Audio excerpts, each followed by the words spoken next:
Bonjour, ma première causerie en direct. Je me sépare de mon mari après 14 ans car j'avais une trouille bleue de me retrouver seul. Ma relation ayant été désastreuse au niveau confiance en moi, jalousie, manipulation, tromperie. Comment faire pour trouver une relation sereine après plusieurs échecs identiques? Hâte de te voir en Belgique et merci. Comment faire pour Pour ne pas répéter un échec, un échec récurrent. identifier que je suis la source de tout ça?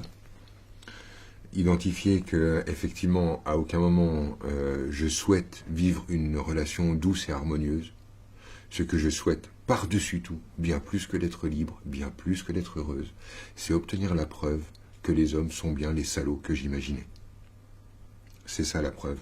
C'est ça que je veux obtenir comme preuve. Ce que je souhaite au plus profond, c'est me mettre d'accord avec maman. Ah, voilà maman. Et oui, parce que là, si tu veux, l'énergie sous-jacente, c'est papa est un salaud qui a fait du mal à maman. J'ai toujours entendu parler de mon père via la bouche de ma mère. J'ai donc un avis sur mon père complètement partial que je cherche à consolider, car dès qu'on pense quelque chose de la vie, on veut le solidifier. Donc je veux obtenir la preuve que les hommes sont des salauds sur lesquels on ne peut pas compter. C'est ça qui m'intéresse le plus. C'est ça que je souhaite par-dessus tout.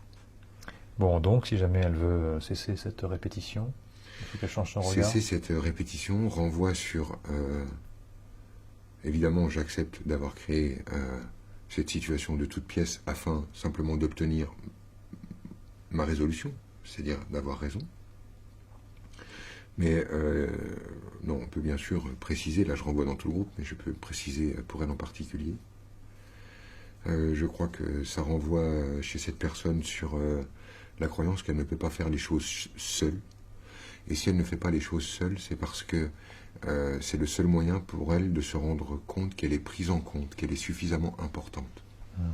Pour avoir le sentiment d'être importante, elle demande de l'aide. Et lorsqu'elle demande de l'aide, elle arrive à ressentir simultanément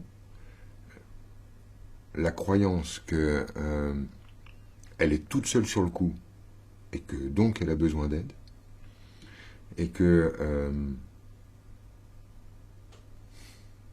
et simultanément que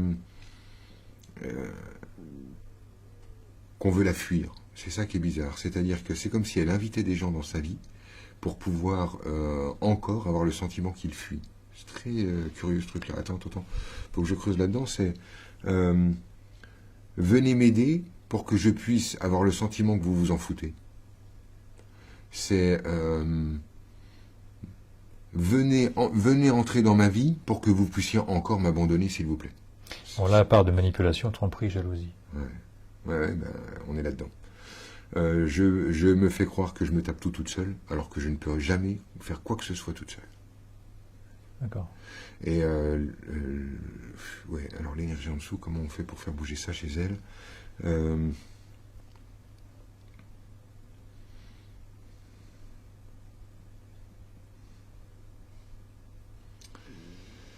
Je reconnais mes parents tels qu'ils sont. Je peux enfin dire à mon père que cet homme très humain, qui a des hauts et des bas, qui est un parfait humain perdu, à la fois lâche, irresponsable et en même temps un merveilleux papa, et je le reconnais pour ce qu'il est. Je n'utilise pas ce que j'ai identifié comme étant blessé chez mes parents pour les écraser. Je les reconnais tels qu'ils sont, et je me sens ainsi reconnu tel que je suis.